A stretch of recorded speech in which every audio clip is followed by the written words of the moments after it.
It is great to be here in Pennsylvania. It's a good day. Anytime you get out of Washington, D.C., and I got to tell you, I want to go to the bar and drink whatever these guys over here are drinking, because they are having a good time. They're having a good time. I want to thank a few people before I get started here. First of all, I'm so honored to be joined by our wonderful Second Lady, Usha Vance, my lovely wife, Usha.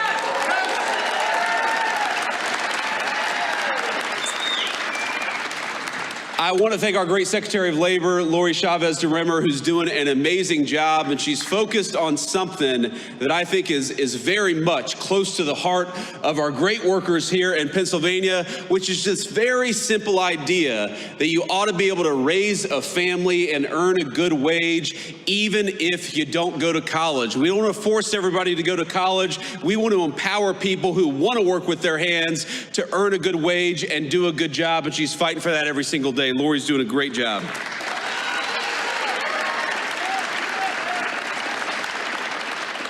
We have got our great Congressman, Ryan McKenzie. Ryan, please stand up and say hello to everybody. Ryan is doing a good job in Washington. He's got a great heart for the people of this district. He's only been in town for a couple of years, maybe only a year now, right?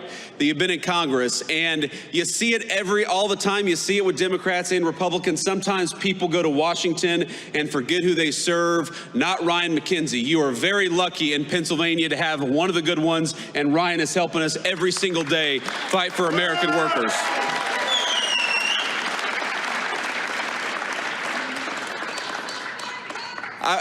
I believe, young man, shouldn't you be in school? We got a great young patriot over here. You ought to come up and take a photo afterwards. But I also want to give a shout out to Treasurer Stacey Garrity. Stacey, thanks for everything that you do, and thanks for being here today. Where is she? There we go. And of course, finally, to all the employees and the management, the good people of Uline for making it possible to be here. This is a massive facility, and I think that it speaks to what's going on in the United States of America under the past 10 months of Donald J. Trump's presidential leadership.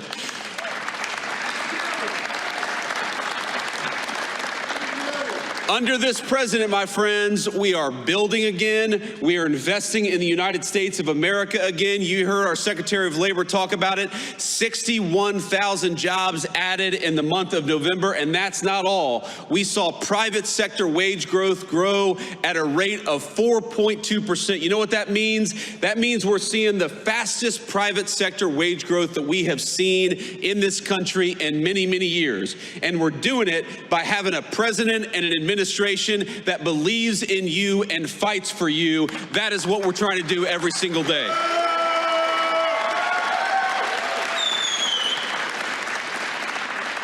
Now, I will say, as excited as I was to be here this morning, I remember when I got off the airplane, and it is cold. And, you know, like a good gentleman, I let my wife come down the steps first, and then I get to the bottom of the steps, and there's a bunch of firefighters from the great Lehigh Valley who want to take a photo with me. And obviously I love our firefighters. I'm happy to take a photo. Now here's the problem. To the right of me is all these media cameras, probably broadcasting my every moment on national television. Some of the fake news gathered with us here today. And to the left of me is these great firefighters. And there before me is a sheet of black ice. And I think to myself, if I walk over to those guys and take this photo, I am going to bust my you-know-what. I'm not going to say it because we have this very bright young man here. I don't want to teach any bad words. I don't want your mom and dad to be mad at me.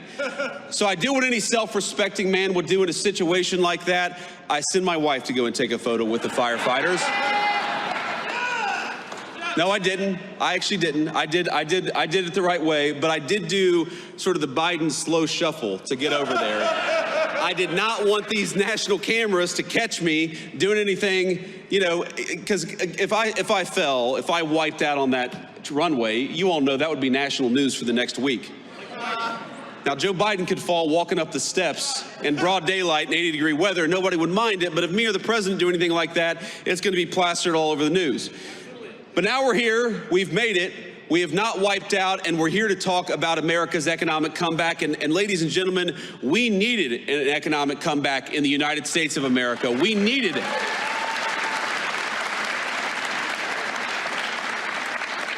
When we talk about all the wage growth, when we talk about all the people who are coming into the United States to invest in the American worker, we've got real money, real jobs, and real opportunity. What that means for the state of Pennsylvania is that in just the last 11 months, we're creating 60,000 good-paying jobs for Pennsylvania families, and we're bringing in, just in this one Commonwealth, $100 billion of new investment into this great place. That is real opportunity for the American people. That is real wage growth for the American people. And look, I grew up in a community. I was raised by my grandmother in a community where, when I was growing up, the factories were closing down. And those good paying jobs, they weren't coming into our communities. They were getting shipped overseas by politicians in Washington, D.C. The President of the United States has set this entire administration on a different course. We are sick of rewarding companies that ship jobs overseas. We're going to reward companies that build right here in America and give Americans good wages to do it.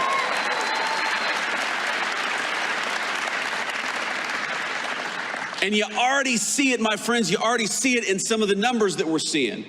When I talk about what we are most proud of, I probably start with what we've been able to do at the southern border, and we'll talk about that in a second. But right after that is, if you go to the Biden administration, the average American family lost $3,000 of take-home pay through the terrible inflation of the Biden administration. In just 10 months of the Trump administration, the average American family has gained about $1,000 of take-home pay. Now that difference could not be starker. When Joe Biden was president for 4 years, he took $3,000 out of your pocket. And in just 10 months of the president's leadership, we have put $1,000 back in your pocket. That's what that means. And that's just the beginning, my friends. That is just the beginning. Because if you look at what we are doing every single day, you are going to have, and if this doesn't turn out to be true, I'll come back here and you can all tell me I'm wrong. But I'm telling you, it's going to be true. You are going to have middle-class Americans, middle-class Pennsylvanians, some of the best tax season in 2026 that you've ever had. Because if you look at no taxes on overtime, no taxes on tips, when we talk about no taxes on your auto loans if you buy an American-made car, now those are political words. I'm sure you've heard them on TV, but starting with tax season in just a couple of weeks, you are going to see that in your tax refund. That's what that means. More money in your pocket because you've got a president and a Congress that are fighting for you for a change, and that's exactly what it should be.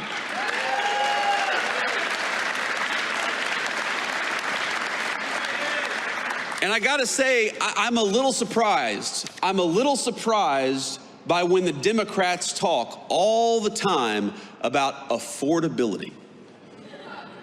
Democrats say, you know, things aren't affordable. This isn't affordable. This has gotten more expensive. Drugs have gotten more expensive. Housing's gotten more expensive. And you know what? They're right, and it was because of them. It ain't that hard. If you go back to the 4 years of the Biden administration, why did housing get so expensive, double in price during the Biden administration? It's because Joe Biden let in 20 million illegal immigrants who took homes that ought by right go to American citizens and to the people of this great state.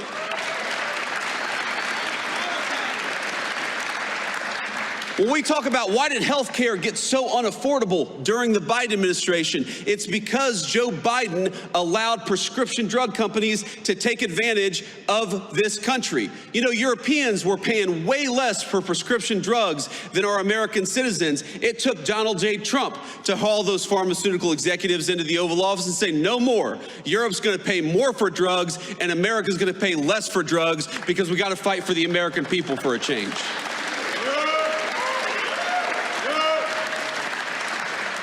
Why have rents gone down for 4 consecutive months? And I know they're still too high. But why have rents gone down for 4 consecutive months? Because we're starting to get those illegal aliens out of the United States of America. Those criminals, those gang members, those people who are taking homes that ought by right go to the people in this room and your children and your grandchildren. It's simple economics. If you have fewer people, fewer illegal aliens trying to buy homes, that means American citizens are going to finally be able to afford a home again.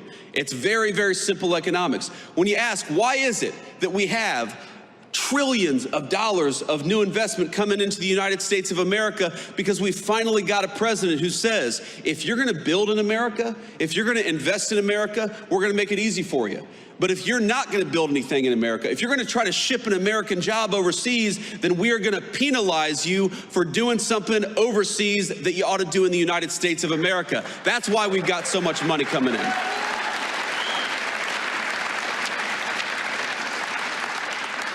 So if you look at every single affordability crisis that we talk about in the United States of America today, it's because we inherited a nightmare of an economy from Joe Biden. The highest peacetime debt and deficits in the history of the United States of America. That blows the door off inflation. The highest energy prices in the history of the United States of America. We are in one of the great energy regions in the entire world, not just in America, in the entire world. You know why energy prices are lower? You know why gas prices have come down so much? Because we finally got an American president who wants to invest in American energy and American workers instead of green energy boondoggles that are produced overseas. Thank you. So on all these things, my point, ladies and gentlemen, is that we are making progress. And I never forget where I come from. I never forget who I serve. And I know that there is so much more progress to be made. I remember my grandmother in times like this of the holidays. Of course, I think a lot of us remember the loved ones that we've lost. I remember my dear Mamaw, that's what I called her. And I was in a particularly hard math class in high school. And she said, what do you need to do well in this class? My grades weren't so good. And she went out, even though she could not afford even the essentials in life, she went out and got me a calculator, a very expensive calculator, so that I could do well in this math class. I remember what it feels like for American families when you have the government take $3,000 out of your pocket through higher taxes and higher inflation. I know what it's like for a woman who's trying to support a grandson but can't afford her prescription drugs because pharmaceutical companies are taking advantage of the United States of America. I remember what it's like when you have to choose between putting food on the table or getting the prescription that you need to stay healthy. And that is not a life that Donald Trump or I want for the citizens in the greatest country in the world. We want you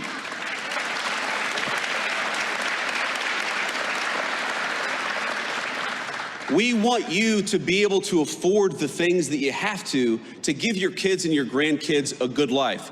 We want you to check your credit card statement and for that to be an annoyance, something you got to do rather than something that causes a lot of stress and anxiety. We don't want a single parent or grandparent to have to look at their checking account and decide whether they're going to buy food or whether they're going to buy medicine this month. We are fighting for you every single day. And I don't want you to think for 1 second that because Joe Biden gave us the worst economy in the world that we forget it. No, we know. We know exactly what we were left with. We know exactly the consequences that it's caused for so many of our great families all across Pennsylvania. And I promise you, there is no person more impatient to solve the affordability crisis than Donald J. Trump, the President of the United States.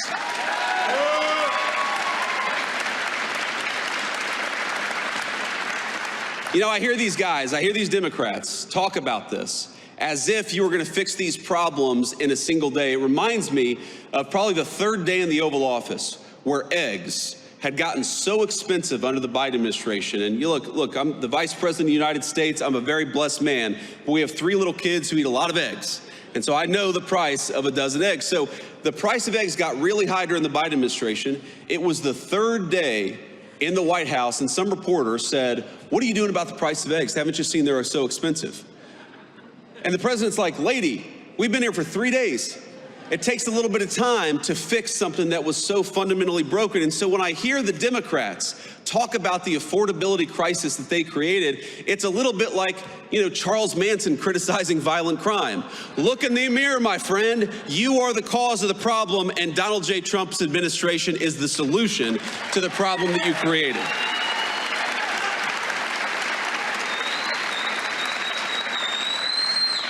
I want to say one more thing here, and then I want to take some questions from the reporters, and then we'll have to hit the road. But, this is such an amazing time to be in Pennsylvania. As much as I complain about the cold, and I do, as much as I almost busted my rear end on the tarmac today, I love being in the great state of Pennsylvania during this time of year. I love Christmas time.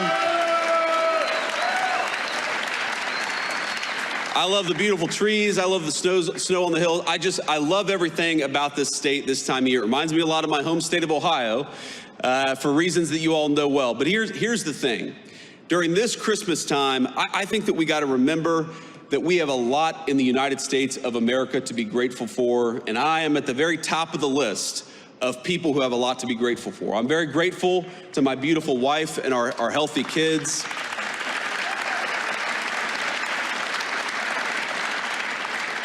I'm very grateful to have this job, for the trust that all of you have put in me. I'm very grateful that we have a president of the United States who would literally take a bullet for this country, and in fact actually did.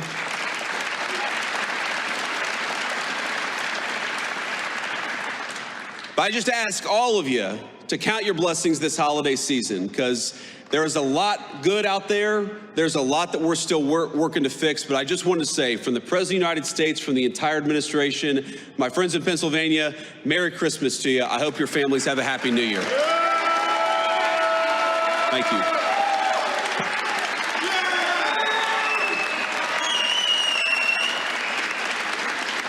All right.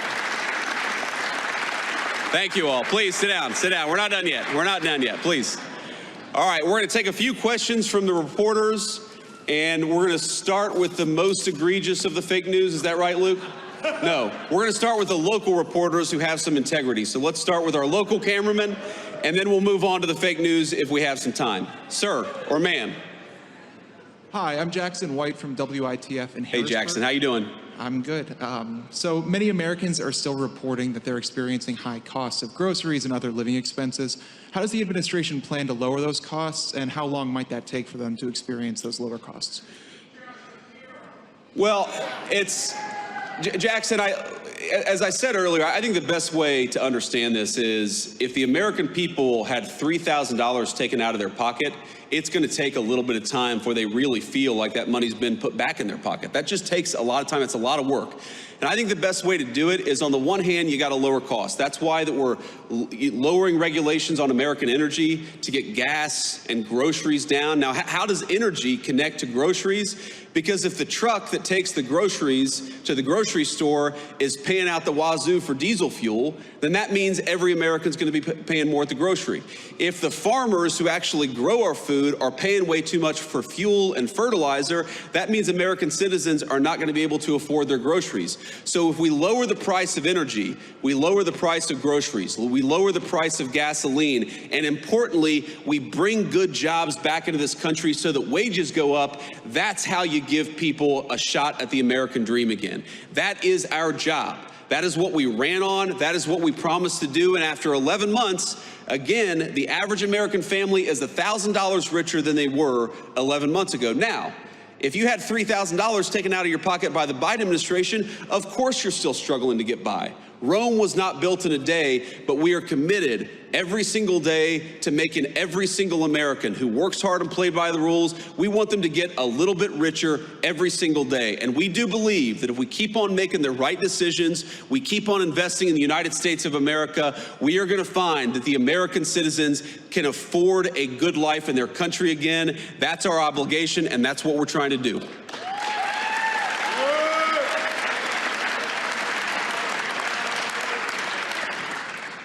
Good morning, Mr. Vice President. My name is Thomas Shortell. I'm a reporter with Lehigh Valley Public Media. Congressman Ryan McKenzie and a number of other battleground Republicans have been pushing to have tax credit extensions on the ACA. I was curious what your thoughts were on their efforts. Is that something that the administration is behind? So first of all, just on healthcare costs, if you look at some of the worst healthcare costs for American citizens, the biggest drivers of increased healthcare costs, it is the cost of prescription drugs. It simply got way too high, and it got too high because we allowed other countries to take advantage of it. I'm talking about the same exact drug that would cost $300 in Great Britain or $250 in France would cost an American $5,000 or $10,000. We were subsidizing the entire world's prescription drugs, and no president had the courage to put a stop to it. And Ryan McKenzie has been very supportive on this. Nobody had the courage to put a stop to it until Donald J. Trump said no. We are done getting fleeced on pharmaceuticals. Europe has to pay up so that our great American citizens can pay less. That's the most important thing that we've done. Now, you are right that the health insurance market, the health insurance system is totally broken. It's been broken for 15 years, and we're working with Congress, both Democrats and Republicans, to come up with a solution. You talked about premium support. We think that everything should be on the table, but Democrats and Republicans, they got to work together and put something on the president's desk to sign. Now, I will tell you, we've been involved in probably 10 different health care bills. You know, we've been talking to Ryan about it. We've been talking to my friend Bernie Moreno from the state of Ohio. We've been talking to Susan Collins about it. We've even been talking to a few of the reasonable Democrats who are putting ideas out there. But Congress has got to get us something to lower the cost of health insurance for American citizens. The Obamacare system was broken. Donald J. Trump wants to fix it, but Congress has got to step up here.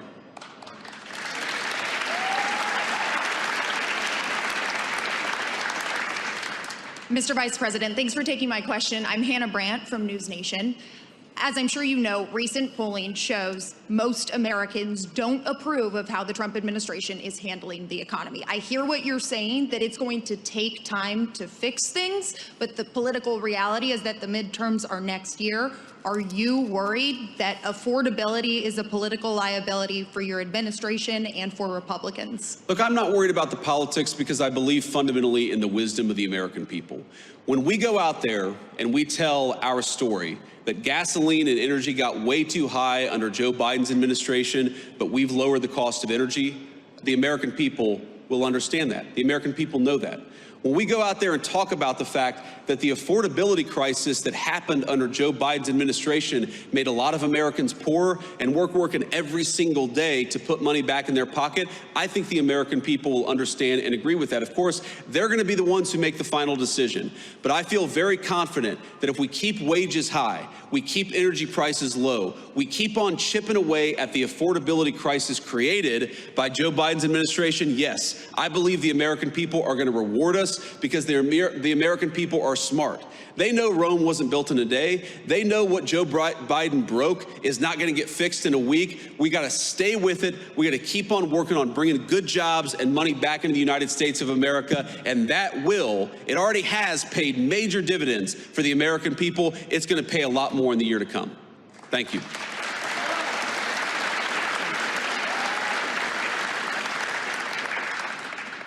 Thank you, Mr. Vice President. This is Elizabeth Mitchell from the Daily Signal. The health care bill released Friday by the GOP doesn't include health savings accounts.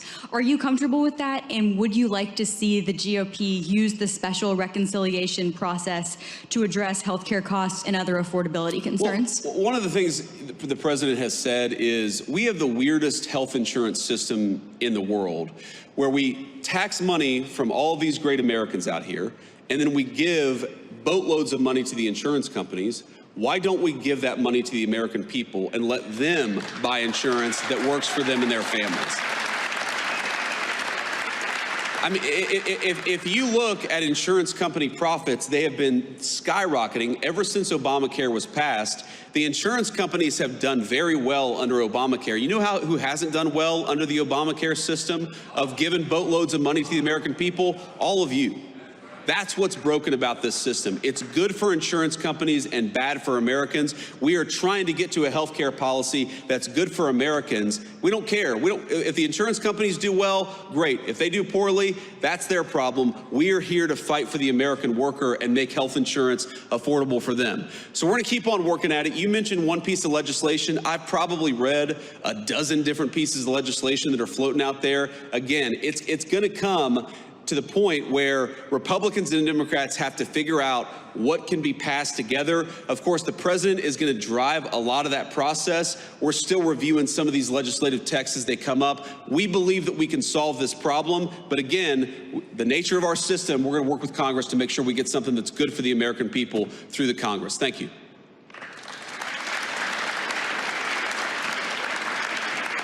Thank you, Mr. Vice President. This is Irie Sentner from Politico. President Trump last week gave his economy a grade of A++++. What grade would you give the economy today? A++++.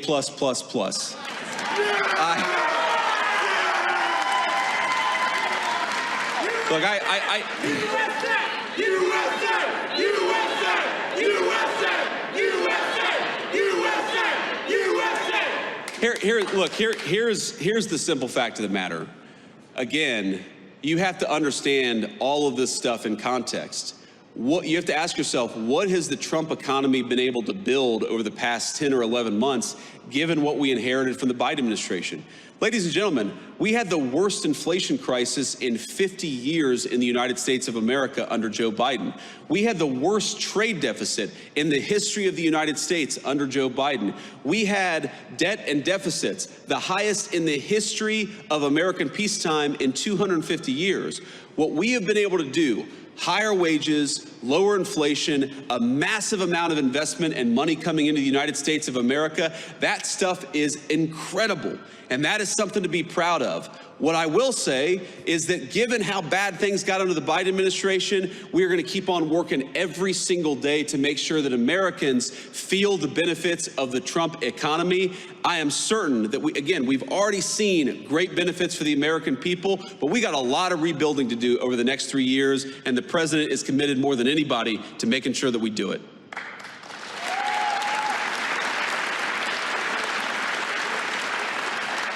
Hi there, Vice President JD Vance. This is Rob Manch with 69 News, WFMZ. The jobs report you mentioned this morning, you said 60,000 jobs were added in November. However, it also said 100,000 jobs were lost in October, and the unemployment rate currently stands at 4.6%, which is the highest since the pandemic. So my question is, how do you inspire companies to hire people if people don't have jobs? Income tax cuts aren't going to help them. Well, first of all, the idea that income tax cuts don't help is ridiculous. If more people have more money to spend in their pocket, that's good for businesses, it's good for families, it's good for everybody. It's one of the ways why we do this. When we talk about 100,000 jobs, you're talking about government sector jobs, and that is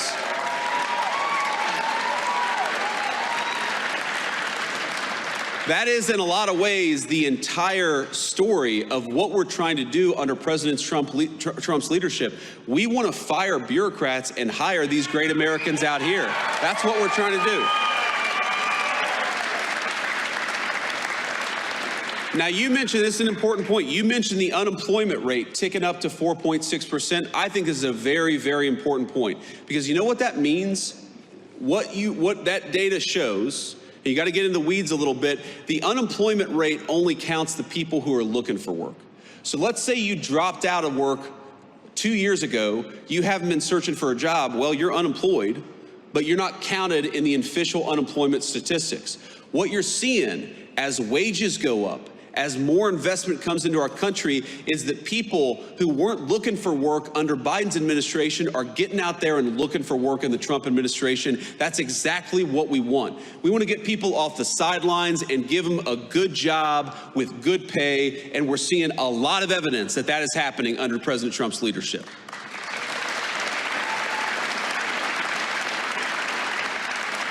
We'll take one more question.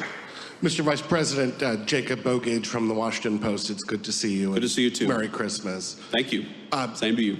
Unfortunately, I have to ask a bit of an off-topic question from affordability, because news events do intervene, and that is the interviews that White House Chief of Staff Susie Wiles gave to Vanity Fair, in which she's quoted as referring to you as, excuse me, and again, not my words, sir, but a conspiracy theorist of a decade, and described your transformation from someone who once opposed President Trump to now his vice president as an act of political expediency.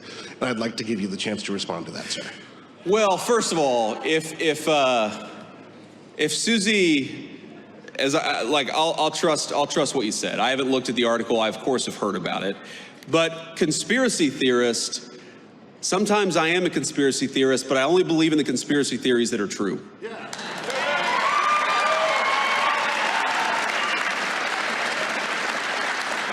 And by the way, Susie and I have joked in private and in public about that for a long time. For example, I believed in the crazy conspiracy theory back in 2020 that it was stupid to mask 3-year-olds at the height of the COVID pandemic, that we should actually let them develop some language skills. You know, I believed in this crazy conspiracy theory that the media and the government were covering up the fact that Joe Biden was clearly unable to do the job.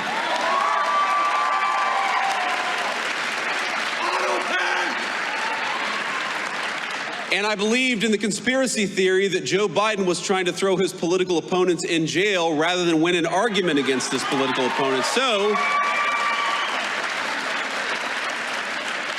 at least on some of these conspiracy theories, it turns out that a conspiracy theory is just something that was true 6 months before the media admitted it. And that's my understanding.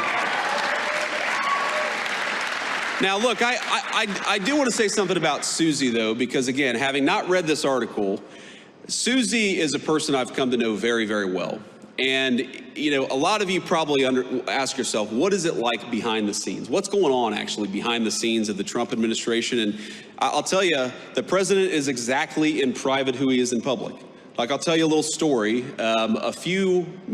Actually a week or so ago, I walk into the Oval Office and Marco and I are sitting there talking with the president about something. He says, stop. And he looks at our shoes and says, you guys have terrible shoes. So he goes and gets a shoe catalog. And remember, this is the Christmas season, so the president's got some holiday cheer. He goes and gets a shoe catalog and gets his favorite shoes and orders like 4 pairs of shoes for me and 4 pairs of shoes for Marco, because he's like, you know, we need our vice president or secretary of state to look their very best. And, you know, then we went back to talking about whatever major, you know, international issue we were talking about. Again, he is exactly in private who he is in public. That's not true of most people in Washington, D.C. It's not. And I've seen so many people who will say one thing to the president's face, Democrats and Republicans, and then will do the exact opposite behind the scenes. You know why I really, you know what they are, and you know why I really love Susie Wiles? Because Susie is who she is in the president's presence. She's the same exact person when the president isn't around. I've never seen Susie Wiles say something to the president and then go and counteract him or subvert his will behind the scenes. And that's what you want in a staffer. Because as much as I love Susie, the American people didn't elect any staffer. They elected the President of the United States. And what you want,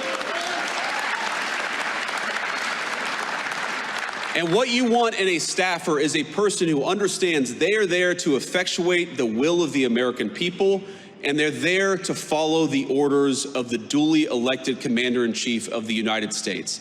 And Susie Wiles, we have our disagreements. We agree on much more than we disagree, but I've never seen her be disloyal to the President of the United States, and that makes her the best White House Chief of Staff that I think the President could ask for.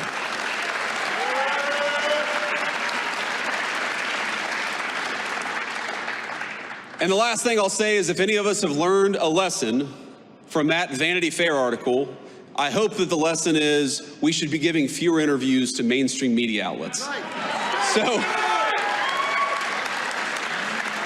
So with that lesson internalized, I'm going to stop taking questions and just leave you with one final note. And again, it's just a note of gratitude. This is the coolest job I've ever had. Agree with us or disagree with us, I'm sure that every single person in this room made something happen to get me to this job. You went out there and voted. Maybe you persuaded one of your relatives to vote, maybe even volunteered or knocked on doors or made phone calls for us. I will never forget that my job every single day is to make it so that you guys can have a safe and prosperous life in this country that all of us love. Thank you.